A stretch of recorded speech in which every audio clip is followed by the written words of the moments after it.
ध्यान रखिए दोस्तों, जब फतेह सिंह उदल ने बंधित कर लिए हैं, संदेश इंदरगढ़ में निर्भय सिंह ने सुना, बहुत दुखी हुए और एक सैनिक से कहा कि जाकर के हमारे राजभवन का फाटक बंद करवा दीजिए। अब दोस्तों, महाराज पृथ्वीराज चौहान के लिए निर्भय सिंह पत्र लिखते हैं और गम में भरी लेखनी लेके प्रथम लिख के आदि गणेश गौरी पति और सिंधु सुता पति तुम पति राखो सदा दिनेशी।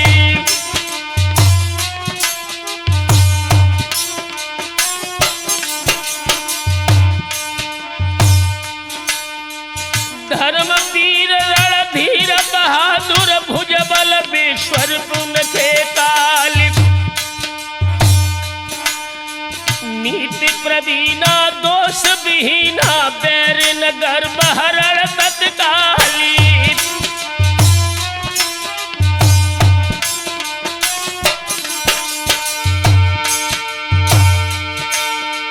चिरंजीव भय सुई सपसारी कीरत रही सिखाई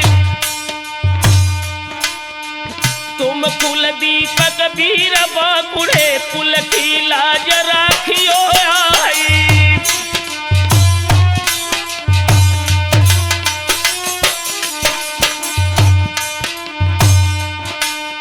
सुरसर पावन पावन सावन जोलो बह गंग की दारी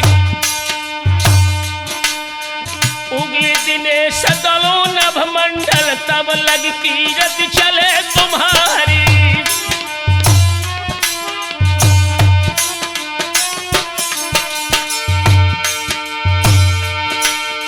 श्रीमान महाराज धीराजा सुनियो पृथ्वीराज चौहानी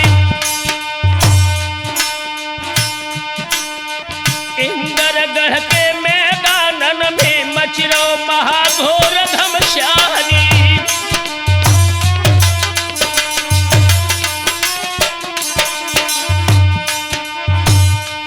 आरे टीका भेजो थो बेटी को जबर न छीनी उदय सिंह राय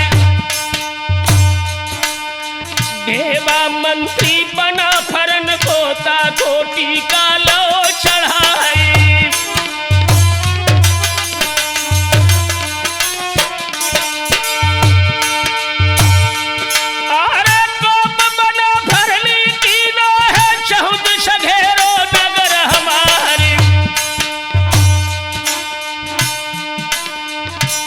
हमारे पड़े कैद में मोको विपत्ति दई करतारी।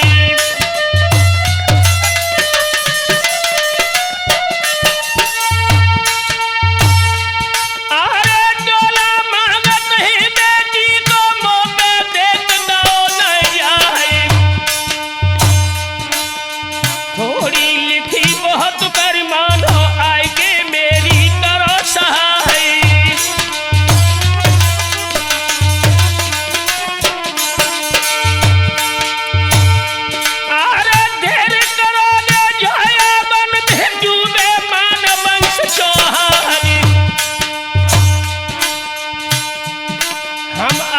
लगाए राजन बैठे आवो इंदरगढ़ दरम्यानी।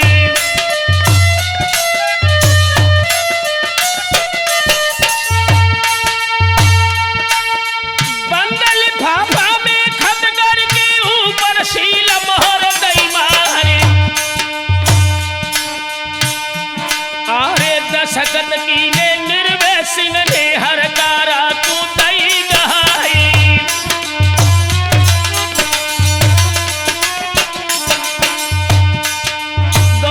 संदेश वाहक इंदरगढ़ से दिल्ली के लिए चला है। शालिनी पे चढ़ बैठे लई दिल्ली की सीध लगाई रात दिना की मंजिल करके दहली धुरो दबाई लो जाए।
से और का जाई हो सबरो हाल देव बतलाए।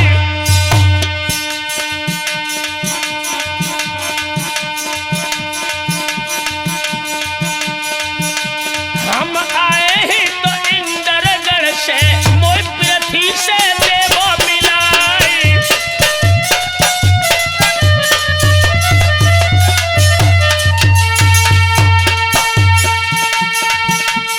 फाटक खोलो दरमानी ने तुरंत ही चल दो संग लिवाए। लगी कचहरी हर पृथ्वी की बैठे ज्वान करो दाताए।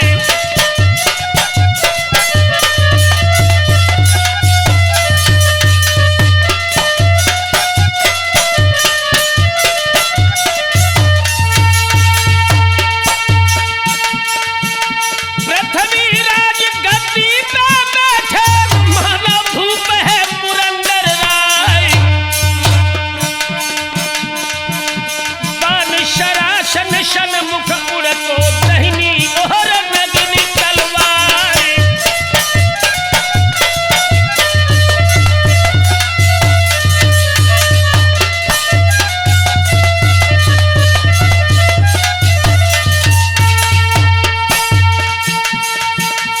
ताहर नाहर शरदन मर्दन चोरा जरहल को सरदार।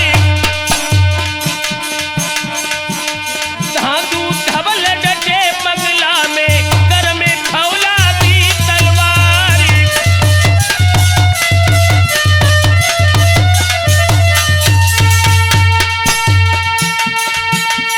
बाणाधारी रजपूती को शहद कटे ही आज सरदार। झोंका लागे है बंदूकन के मूठ से मूठ फंसी तलवार।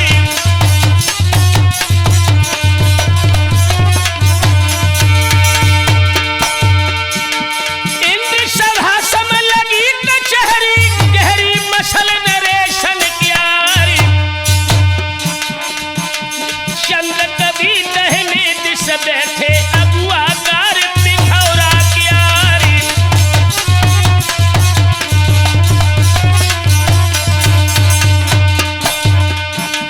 भक्तो हर कारा ढिंग पिठी राज दिल्ली में पहुंचो है।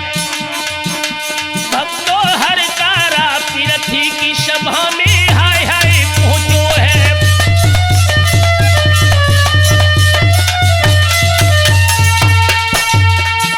सभा में पहुंचो है।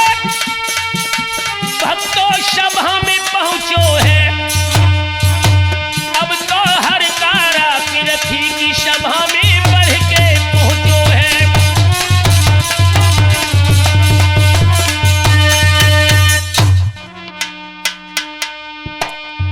ध्यान रखिए दोस्तों, जिस समय संदेश वाहक महाराज पृथ्वीराज की राजसभा में गया है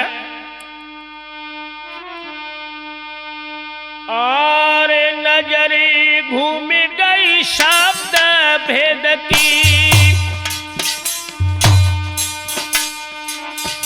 हेरत दृष्टि कुलिया क्या हाथ जोड़ की करी है बंदगी दोहर कारा शीश नवाई।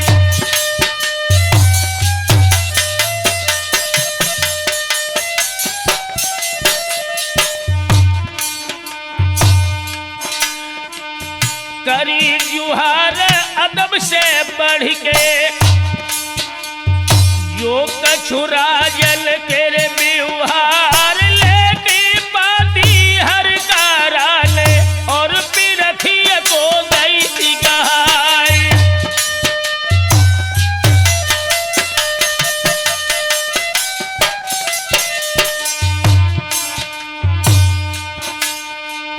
काढ़े कतरनी से बंद काटे वादी बढ़ी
धनुष घेरी नामी वंश बना भर ग्यारी मांगी मदद भूप निर्भय ने जल्दी फौज करो तैयारी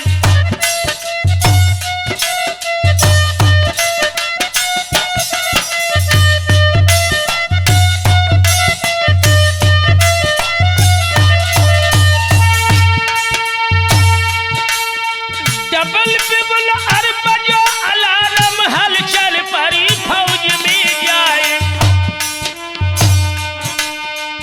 कोप पिथौराने तीनों है मारू डंका गयो बजाए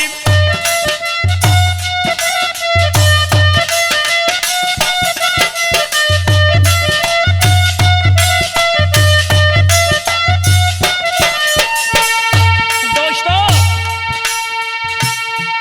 अरे महाराज है बना फरा से बजे घूमी भूमि तलवार काई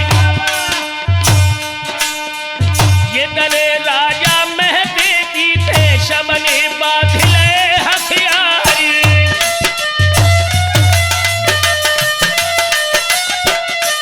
बेटा टिंकू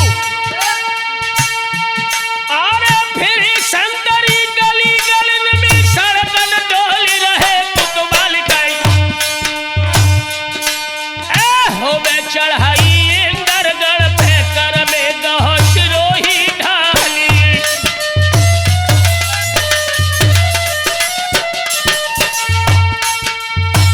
जिस समय अजय दिल्ली में महाराज पृथ्वीराज की फौज सजी है गुप्ता जी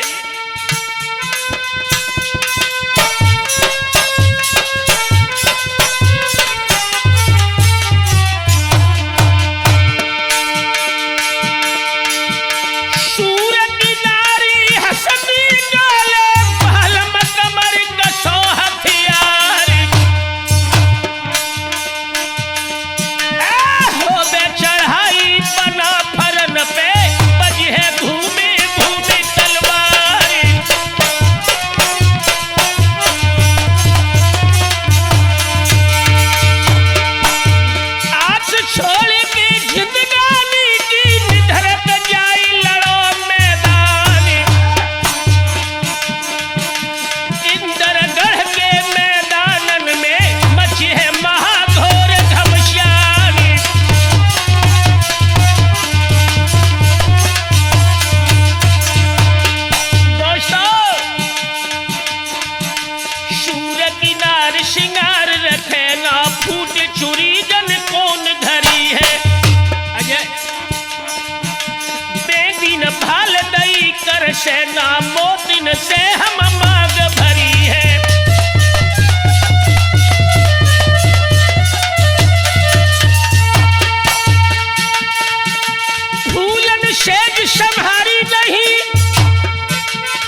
साथियों, निर्भय सिंह सुना कि महाराज पृथ्वीराज आ गए हैं।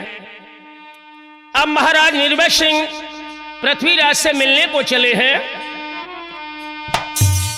कैसे चले हैं महेश? सुनी खबर जब निर्भय सिंह ने आए पृथ्वीराज चौहान,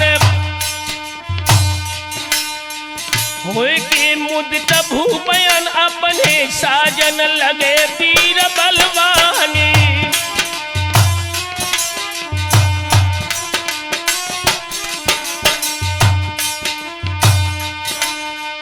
थार सोबरन को ले लीनो मोहरे भरी थाल में जाए, दीहे भेंट जाए पृथ्वी को हुई जाए खुशी पिथौरा राई।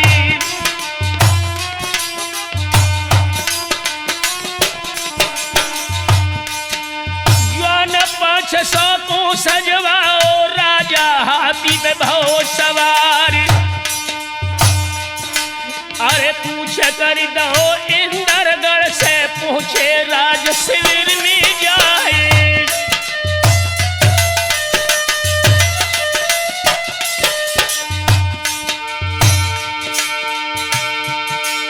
लगी कचहरी है पृथ्वी की, राजा रह गए शीश नवाए। हाथ जोड़ के करी बंदगी, साथ ही दीनी नजर गुजारी।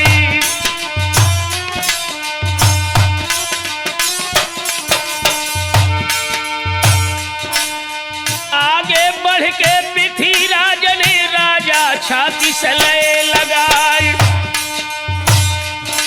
अरे सुंदर आसन पृथ्वी दीनों तापे भूप लय बैठारी।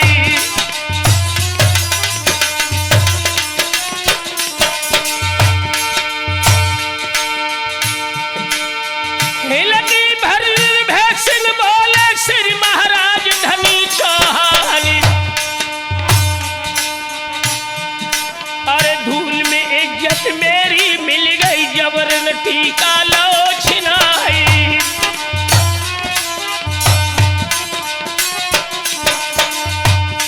सारा हाल महाराज निर्भय सिंह ने पृथ्वीराज को सुनाया। उस समय पृथ्वीराज निर्भय सिंह को जवाब देते हैं कि अब चिंता मत करें आप।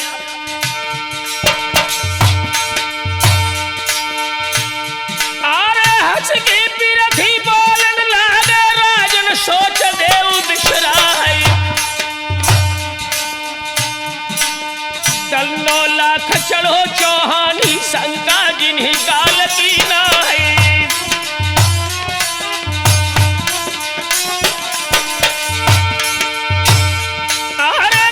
सवेरे के रामनवमी मची है महाघोर घमस्यानी।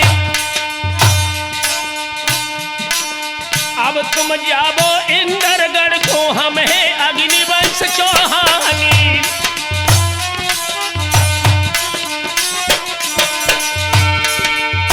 दोस्तों, निर्भय सिंह को समझा बुझा करके महाराज पृथ्वीराज वापिस लौटा देते हैं।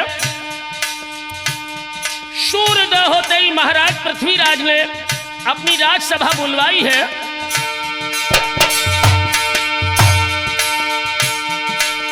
पांच पान को भीरा लेके सोने करस दो धरवाई। अरे हिम्मत हो बे जो लड़वे की, सो बीरा खुले चवाई।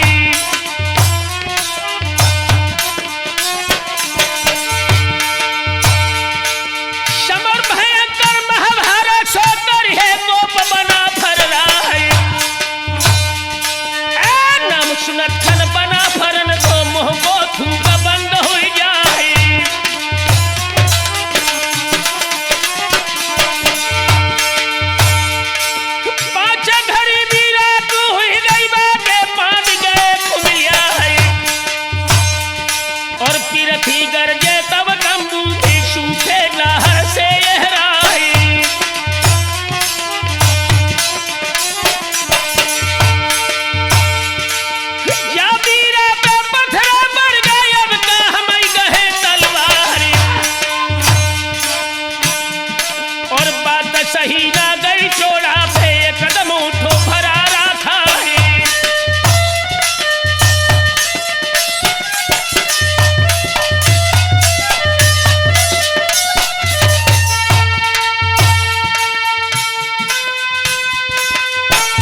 चामुंड राय उठे हैं। चढ़ गो पानी पे नंद ज्वानी मिली दो है पान चबाए। संग शूर कछ मेरे भेजो मालिक मेरे पिठौरा राय।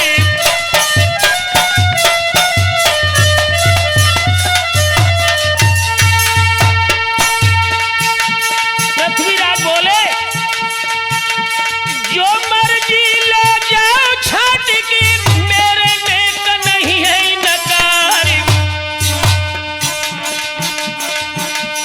लोहा धीरा पारथ बूंदा शरदन मर्दन भय प्यार।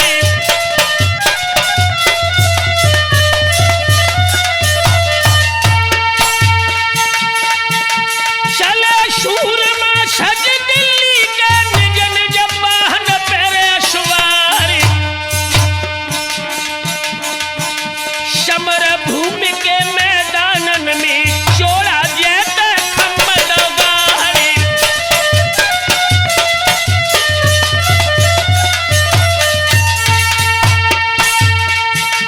बंदोबस्त लश्कर का करके पाती लिखी है चौड़िया राय। स्वस्ति श्री आल्हा को लिख गई फिर पीछे से राम जुहारी।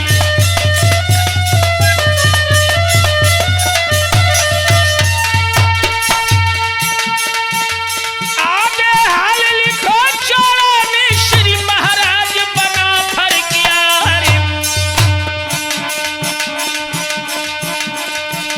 मदद हेतु श्री निर्भय सिंह के आए साज पिठौरा राय।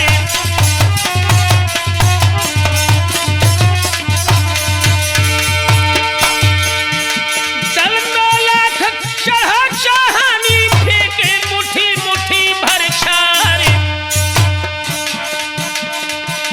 तब की रह गई हो माटी में तासे पूछ जाओ करवाए।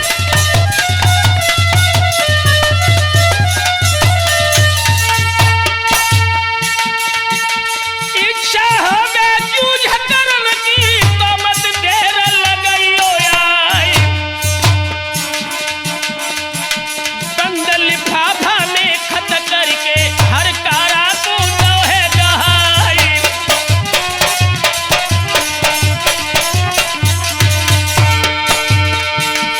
बेटा जब पिपहरा वाले सुंदर कैसेट रहे दर्शाई। प्रवेश विवेक सभा में बैठे जो ही प्रिय ये पुत्र हमारी।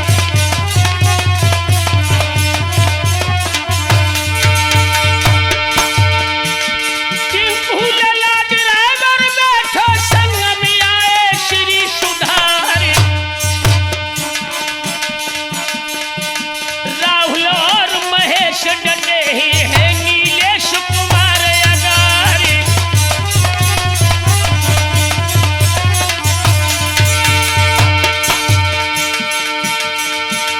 बेटा जुगेंद्र मधीपुर वाले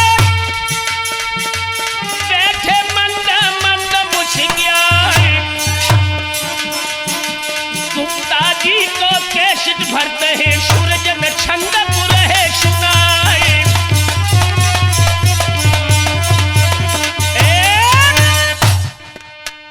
ध्यान रखिए मेरे नौजवान साथियों, जिस समय चोड़ा ने पत्र लिख करके बनाफरों के शिविर में भेजा है। और बाछद पाती धड़कत छाती गरजो बबर से रमल खान। फेरो हाथ मूछ दहिनी पे सुर्खी गई गगन पे छाई।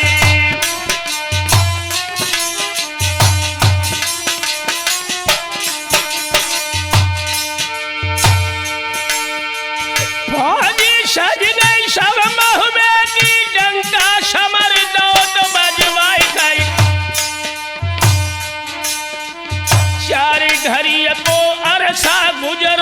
पहुँचे समर भूमि में जाई।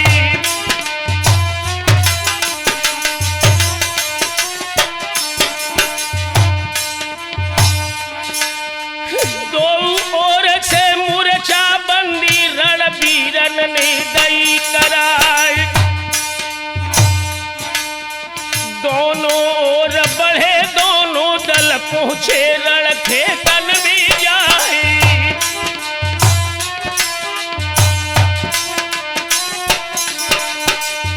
जब मलखान सिंह और चौड़ा का आमना सामना युद्ध भूमि में हुआ, अरे खेत भरे तो अरसा रह गो, तब चौड़ा ने कही सुनाई गई। काहे भावई मलिके आई लाई इंदरगढ़ मैदानी।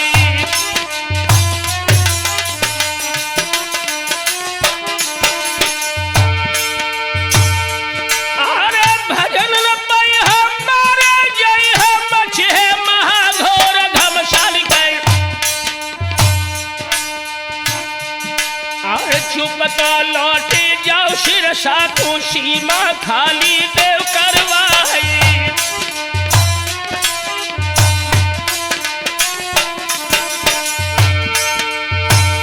मलखान सिंह ने लौट कर जवाब दिया, अरे हंस के मालिक बोलन लागे, साची कहत चौड़िया राय गई। दुनिया जानत है मलिके को मैं शूरन को करूं आहारी।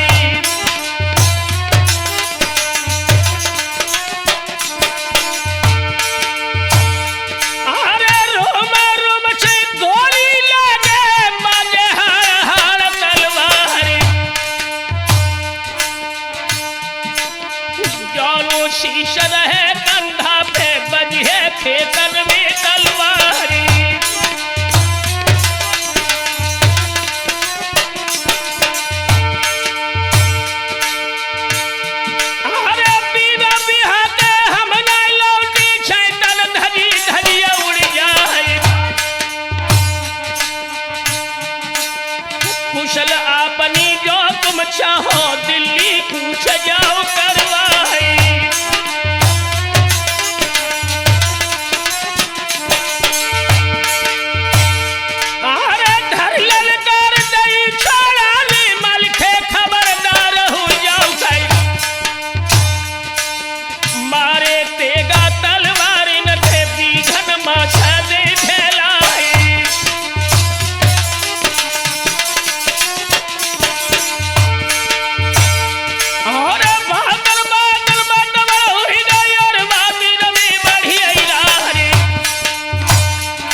बढ़ गो है मलखे को नाहर सर से भरी हुंकार।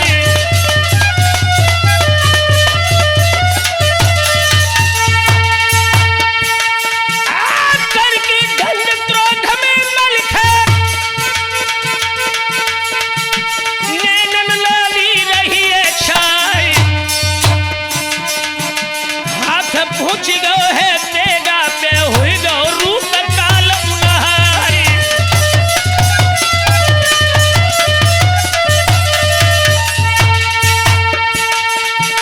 खींच की तेगा मलखे मारो चोरा दिरो है फरारा खाए। शत्रु शत के हो दाता तो गज भर गज की गो है समाई।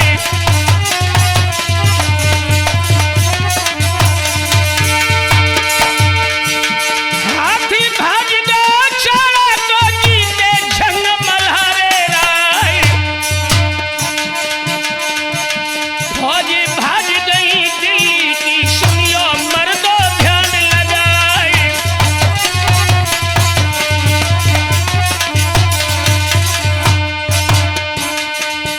भक्तों को गीत बडंगा मलखे ने इंदरगढ़ बजवाया। सूर्य में गीत को डंका मलखे ने खेतन में बजवाया।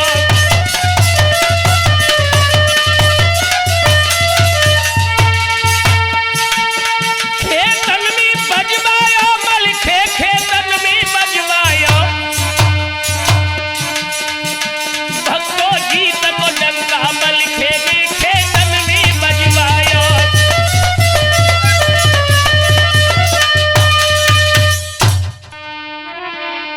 ध्यान रखिए मेरे हम उम्र दोस्तों, जब मलखान सिंह विजयश्री हासिल कर गए, चोड़ा युद्ध से हट गया, उधर संदेश पृथ्वीराज के पास भेजा जाता है।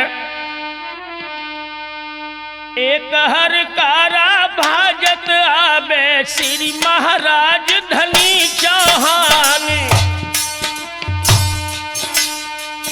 चोड़ा भाज गए खेतन से फौजी और देव भिजवाए।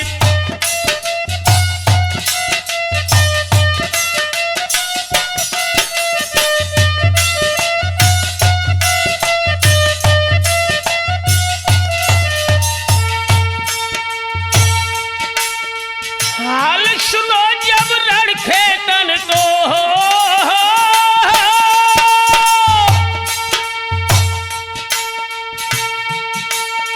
हाल सुनो जब रण खेतन को पृथ्वी गए सना को खाए। वीर मल्हारो सिर सावारो नाहर सरस डटो मैदान। हलचल मच गई है दंगल में पल में पिरले होत दिखाई। 7 लाख पर पाखर पर गई सदियां चढ़े पिखौरा राय।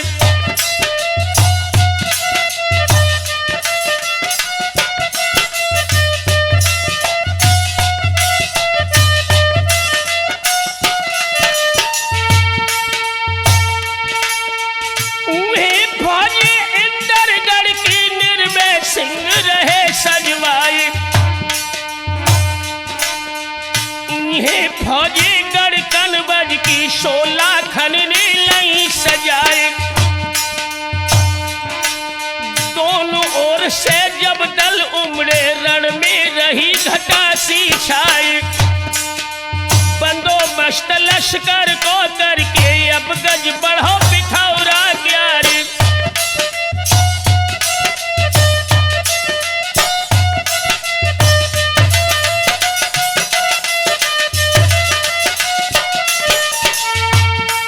इधर महाराज पृथ्वीराज चौहान है, उधर कन्नौज नरेश लाखा राणा है।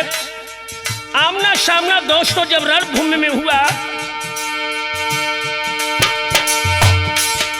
पृथ्वी बोले ही लाखन से तुम सुन ले वो बात हमारी। संग गुलामन के तुम भूले फूले बांधे आए तलवारी। शादी हुई है ना ढेबा संग नाहक जय ही प्राण तुम्हारी। तब हंस के लाखन बोलन लागे, सुनिया भूप बिखौरा राय। गुलाम आला हम भय गुलमा, जो हम करी दोस्ती आई। और गुलाम गुलमा तुम भय तिलमा, ब्याही लली गुलामन जाए।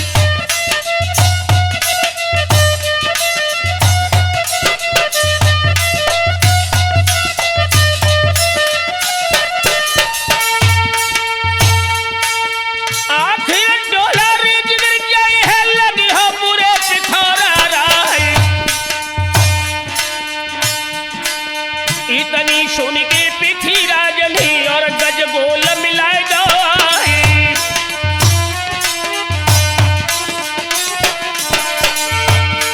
पृथ्वीराज ने अपने जवानों को आदेश दिया, और आगे दे दो जंजालन में न पाजिन कूदे उड़ाए। दर्जी तो पधरन दहलानी, धुवना गो स्वर्ग में छाए।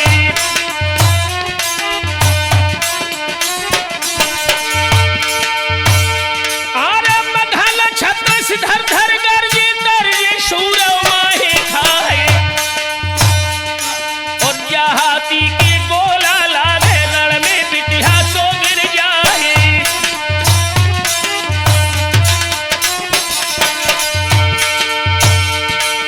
जा सवार के हल्के बैठे घोड़ा, सहज गर्द हो जाए गए। और बड़े रसाले दिल्ली वाले, हाले नहीं कनौजी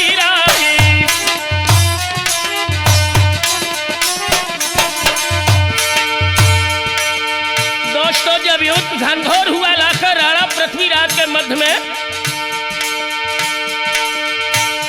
आरे फूके मढ़ैया से लश्कर में, रण में बाण चले सर्राय। भाला बरछी लागे तिरछी, सूखी निकल जाए बापार। और लागे जाने फिर जैसागे, भागे उतन रेशम क्यार। रंग बिरंगे घोड़ा हुई गए, जुगिया बरन भय अश्वार। और अल के टप के रजपूतन की, टप के मूठ मगर की प्यारी। और देख तमाशो लाखन जानी, रण से उसरत अनी हमारी। अरे फेरी मारी चौहानन की, जिनकी विषम बजे तलवार।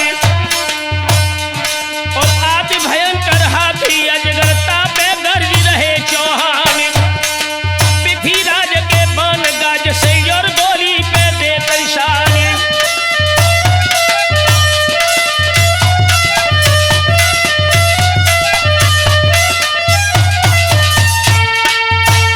दोस्तों, जब पृथ्वीराज की मार में कन्नौज की फौजें हटने लगी हैं, लाकर राणा ने अपने जवानों को सावधान किया।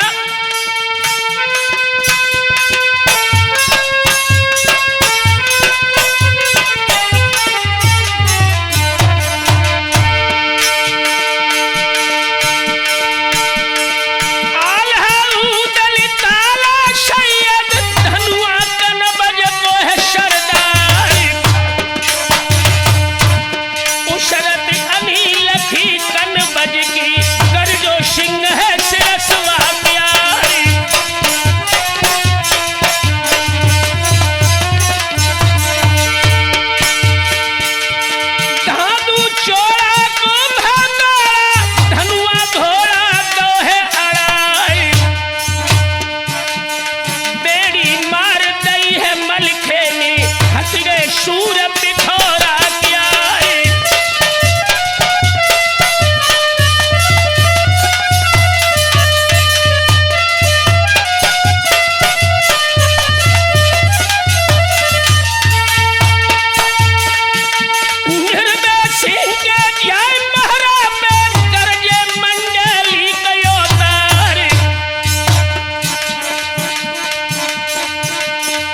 धन राणा गिर मारन में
लाखन राणा ने कहा कि महाराज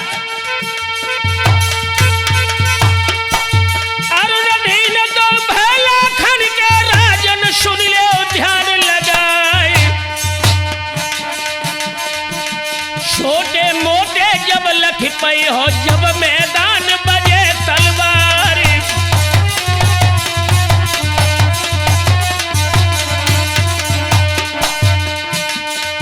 बोले ही लाखन राणा मेरी तेग में बेग अपार भरो अरि को हम दुख निहारत ही। हम शत्रु के रक्त को गारो करी और मुंड की ईंट बनावत ही।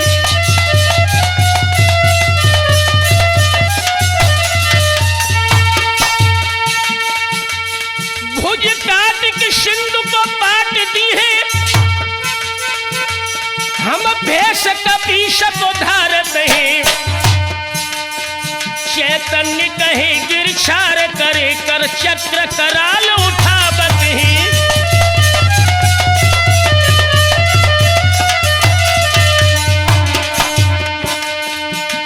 भक्तों इतनी कह लाखन राणा ने चक्र उठाई लो है। सूर्य ने इतनी कह लाखन राणा ने चक्र उठाई लो है।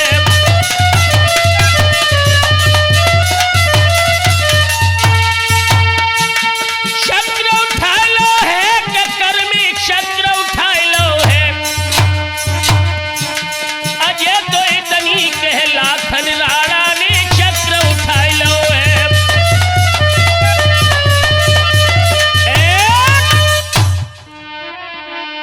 ध्यान रखिए दोस्तों, जिस समय महाराज पृथ्वीराज चौहान लाखन राणा का आमना सामना इंदरगढ़ के मैदान में हुआ है।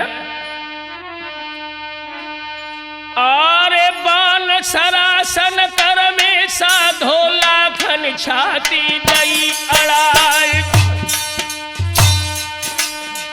शब्द तुम्हारो जो खाली गौ चक्कर गिरे शीस पे आई।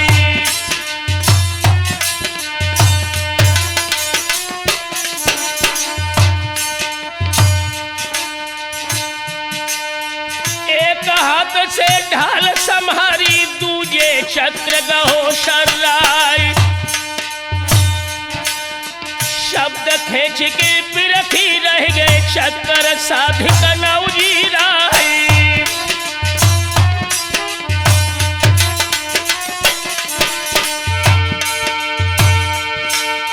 यादत देखी है उदल ने दई में दुल के एड़ लगाए।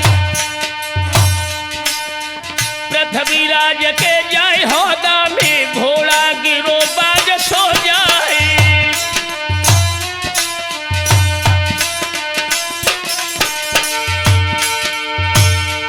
अरे रसा गड दे होदा के राजा धरण गिरे भेराए। पाई पिया दे राजा हुई गए भाजन लगे पिथौरा राई।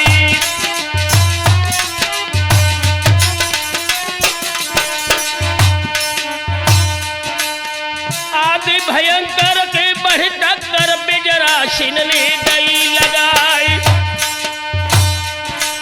अरे फौजी हट गई दिल्ली वाली मूर्छा सुन्न सान हुई जाए।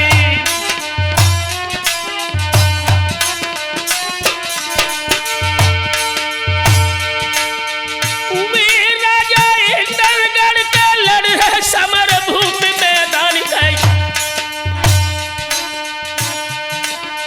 गजपत साबत को धर पेलो श्रियाला से है अवतारी।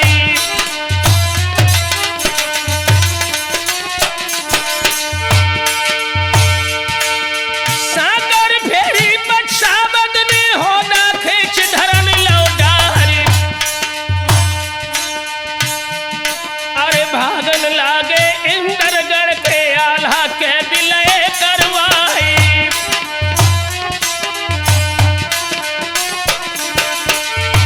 महाराज निर्भय सिंह को आल्हा ने कैद कर लिया है दोस्तों। नजर कैद राजा की कर की और खंबा चारों पुत्र बंधे राजा के, देखत भूप गए घबराए।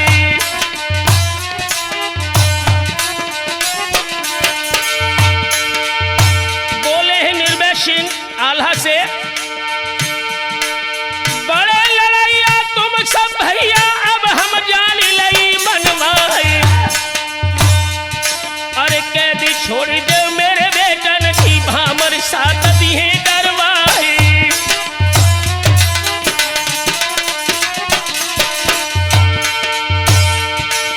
ना विश्वास भयल है तो राजा गंगा लई उठाए, साथ मिले कि निज बेटन को इंद्रगण को गए सिहाए।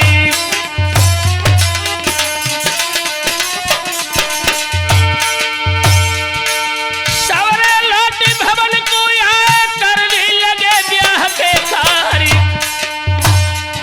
और रानी खुशी मनाई, मन में सखियां करे मंगलाचारी।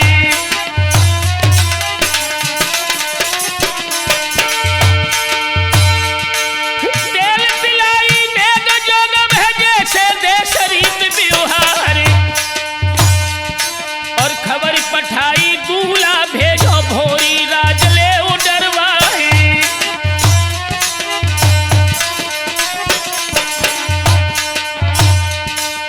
बैठ पालकी ढेबा चल दो, संगे चले धरौआ ज्वानी। और भई बारोटी हंसी खुशी में, नौबत बजी द्वार पे जाए।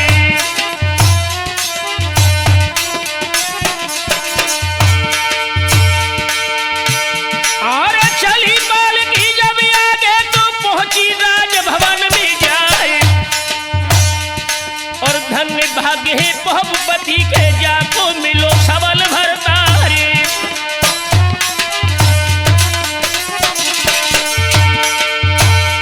दोस्तों, जब शादी ढेबा की हुई,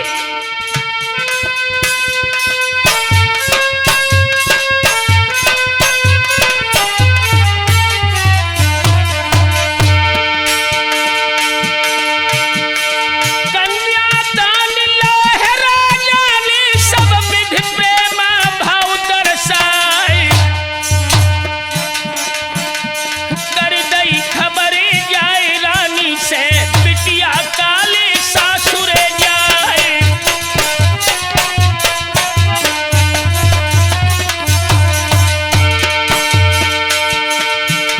सारी पहनी झूला गढ़ती, जाने काम है सोबरन क्यारी। पिंग कुरतिया मखमल वाली, बिच बिच फूल है शोभरन क्यारी।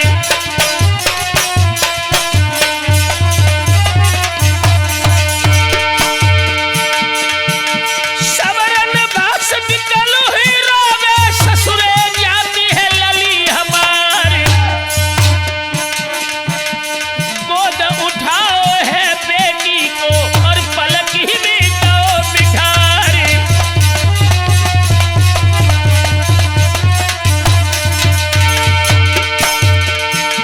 उठी पालकी राज भवन से, जाते हरियल परो उधारी।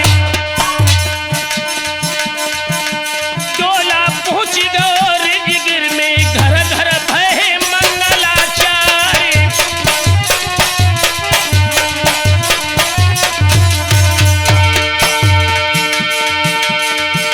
दोस्तों, बहुपति की डोली लेकर के महोबे वाले जवान पुनः रिजगिर में लौटे हैं।